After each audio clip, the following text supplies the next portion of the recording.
যার সাথে আছেন সে কি আপনার জন্য পারফেক্ট? কেমন করে বুঝবেন?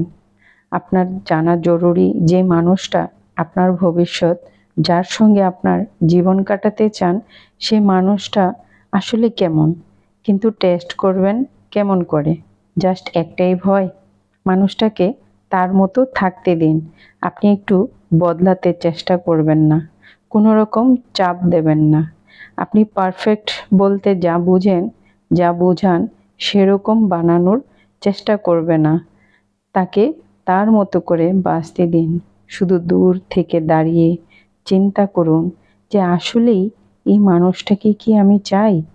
আমার জন্য সে ভালোবাসা আমাকে সাপোর্ট করে, আমার অনুভূতিকে সম্মানের সঙ্গে নেয়? যদি উত্তর হ্যাঁ হয়, আলহামদুলিল্লাহ।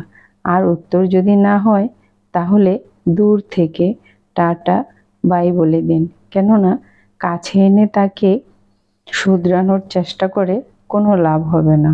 মানুষ বদলায় না। আসলে এই কথাগুলো এতক্ষণ বলার একটাই কারণ, আমাদের মেয়েদের আরো সচেতন হতে হবে। আমাদের মেয়েদের ভবিষ্যৎ নিয়ে আমাদেরকে চিন্তা করতে হবে। আমাদের অভিভাবকরা আমাদেরকে দেখে শুনে একটা বিয়ে দিয়ে দিল, একজনের হাতে উঠিয়ে দিল, সারা জীবনের জন্য পরনির্ভরশীল করে দিল। না, এটা আর করা যাবে না। নিজেকে নিজের মতো করে গড়ে তুলতে হবে। তো অনেক কথা বলে ফেললাম, সবার যদি উপকার হয় সেজন্যই আমার কথাগুলো বলা। তা আসলেই আমি আমার নিজের জন্য বলিনি কথাগুলো, সবার উপকার হবে এটা ভেবেই আমি কথাগুলো এতক্ষণ বলেছি। তো আমি দেশি কই মাছগুলো সুন্দর করে ক্লিন করে একদম কেটে কুটে ক্লিন করে এখন একদম দেশীয় পদ্ধতিতে মাছটা রান্না করব। আমি এখানে প্রথমেই মাছটা একটু হলুদ লবণ মেখে ভেজে নিয়েছি, হালকা একটু ভেজেছি। আর এখন কড়াইয়ের মধ্যে তেল দিয়ে দিলাম, দিয়ে সাথে পেঁয়াজ দিয়ে একটু ভেজে নিয়েছি পেঁয়াজটা। তারপর আমি টমেটোটা একটু ভেজে নিয়েছি, কারণ এখানে টমেটোগুলো তেলে দিলেই গলে যায়। আর এভাবে টমেটোটা ভেজে নিলে পেঁয়াজের সাথে মাছ ভাজির টেস্টটা অনেক বেড়ে যায়।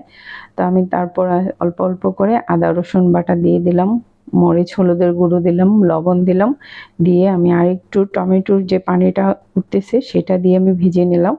এখন আমি একটু, যেহেতু শুকনো মশলা দিয়েছি সেজন্য আমি এর মধ্যে একটু পানি অ্যাড করে দিলাম, দিয়ে একটু কষিয়ে, জাস্ট সামান্য একটু কষিয়ে তারপরে আমি ভাজা মাছগুলো দিয়ে দিয়েছি।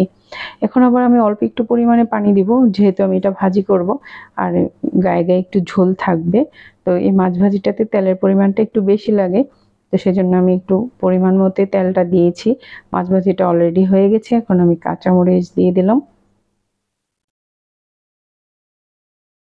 দিয়ে দিব এখন ধনে পাতা। তো ধনে পাতাটা আমি এভাবে কেচি দিয়ে কেটেই দিই।